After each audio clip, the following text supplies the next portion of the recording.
Your application to the university through UCAS can be considered to be successful when you have received a conditional offer from the universities to which you applied, stating the conditions that you must fulfill before you are issued with an unconditional offer. Then later on, you will need to provide your proof of funds. Once that is done, then you will get your CAS, confirmation of acceptance to study, which you will use to apply for your visa, pay for your health insurance surcharge, and then plan to travel to the UK and start your studies. But maybe we are just getting ahead of ourselves. How do we reach this point where you receive your CAS in preparation of applying for your visa? So let's go back to the beginning. In order to fill your application correctly, you should never be in a rush because it has several steps that you need to think carefully as you fill along so that when it is ready to be submitted, you have ensured that you have double-checked everything and it is exactly what you wanted to put in. So it has roughly 8 steps and I'm going to explain all of them one by one. And if you are seriously looking to apply to a UK university through this route, I would recommend that you get your pen and paper and take some notes because this is going to be very, very useful. Let's go. Welcome back. For all those returning viewers and subscribers, thank you for coming. I appreciate you. Thank you for growing the channel. We are about to reach 1,000, a family of 1,000. Yes. And if you are seeing my face for the very first time, my name is Dr. Emmanuel. Welcome on board and let's jump right in. The very first step in applying to a UK university through the UCAS system is to register with UCAS Hub. That is a website where you create your account. So basically, this part involves entering your email address and your names and ensure your names are exactly the way they appear in your official documents. Because now this is an official application. And maybe you're asking yourself, so what is UCAS? UCAS is a charity service, but it stands for Universities and Colleges Admission Service of the UK. So once you are done with step 1, you have created your account. The next thing is to complete your details. On the form or in the website, you will find questions that are mandatory and those that are optional. You'll also find questions that are specific for UK home students and those that are not.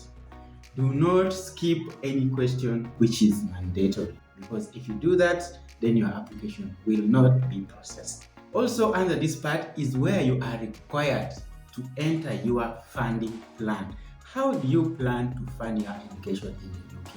So you must enter this information because it is required. Step 3 will be to add in your education history. Basically, in this part, you are to add all the qualifications that you have attained up to the point of application. If you are, say, applying for a course that starts in September, and maybe it is April like it is right now, and probably you are doing a certain course where you have done exams, but the results aren't yet out, you can also include that. If you have also studied any course at university, even though you didn't complete it, you should also include it. Include the date you started and the date you ended, even though you didn't complete it. Because all the information that you are entering under this part is what the university and your admissions team is going to use to assess you whether you are suitable for the course or not. Once you have entered all your educational history, then we can now move to step 4. In step 4 is where you are going to enter your employment history. If you have had any paid jobs in the past, this is the area you are going to enter those jobs. You must remember to include the company names, the job title, the job description, the start date of that job and the end date of that job. You should also include the addresses of the companies or organizations that employed you. But if you haven't been employed yet, don't worry, you can leave this part blank because not everyone has had previous employment. Leave it blank and move on. But do not include voluntary jobs that you have done. This is strictly for paid employment. For the voluntary jobs that you have undertaken, you can leave that and include it in your personal statement. When you are through with your employment history, it is now time to move to selecting your course. But before we move to step 5, if you are getting any value from this video, please make sure you give it a thumbs up. And if you haven't yet subscribed, please hit that red subscribe button right now and join this family. Because in this channel, I talk about dentistry in UK, student life in UK, life generally in the UK. So if that's something that interests you, now it's time to join the family by hitting subscribe. Alright, let's move on to step 5. Under this part, you are free to choose up to 5 different courses. Alternatively, you can choose the same course in 5 different universities. In other words, you have up to 5 choices to make.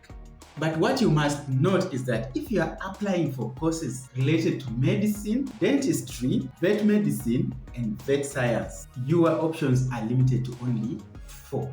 You can add the 5th one later, but at the start, your options are limited to only 4 options. But all other disciplines, you can choose up to 5 straight away. Once you are done with selecting the course, your next step is to write your personal statement. The importance of a personal statement cannot be overemphasized.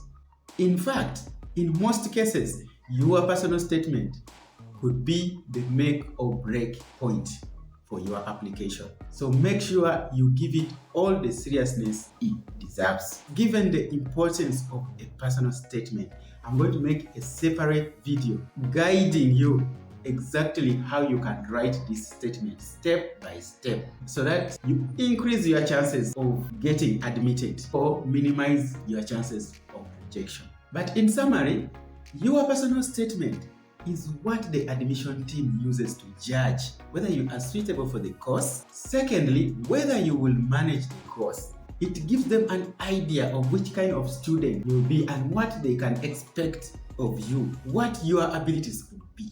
And remember, your personal statement is between 1,000 and 4,000 words or 47 lines, whichever comes first. So if you look at it, it's like 2 pages of an A4 paper. That is it. That's all you have to impress the examination team to tell them that you are a suitable candidate for this course and you're going to do well.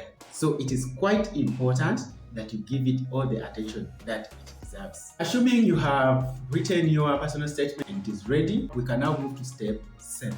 Step 7 is where you get references.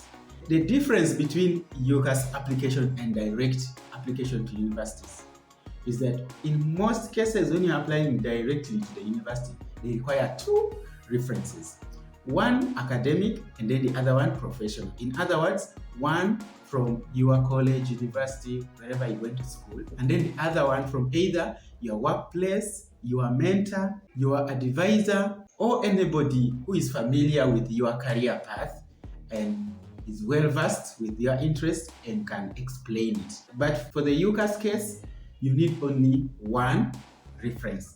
So you can get any of those, whether it is your teacher, whether it is your advisor, whether it is your mentor, or if you have been working, you can get from your employer or your supervisor or any other professionally close person who knows you very well and your interests and can explain that as a reference to UCAS. Because for the case of UCAS, you do not go and get the reference and then you submit it yourself like it is done in direct application. With UCAS, you just submit the email address of your reference.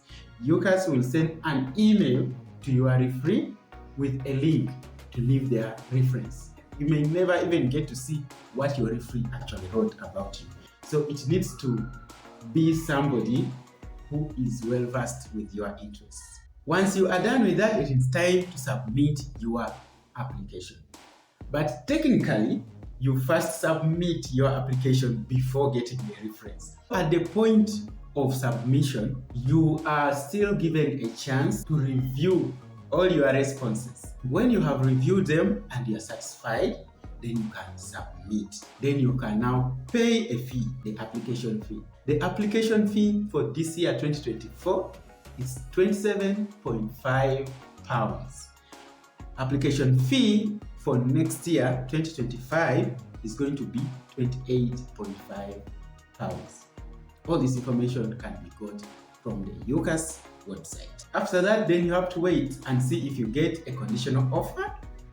Now, that conditional offer, as I said at the beginning, is an indication that your application has been successful. So you might get 5 offers or 4 if you are applying for dentistry, medicine, or vet medicine course. You might get all the 4. If you are highly successful, you might get 1 or you might get 9. From conditional offer, we move to unconditional offer. Unconditional offer, we go to proof of funds. Proof of funds, you get CAS, student visa, you get your ticket, and then you swing to UK and join us for studies. I hope this video has been useful. If you have watched this video up to this point, you are the best of the best. I presume that it has been good. Please give it a thumbs up, share it with all your friends so that they can benefit. You can even share it with your enemies. Anyway, thank you for watching. See you in the next one.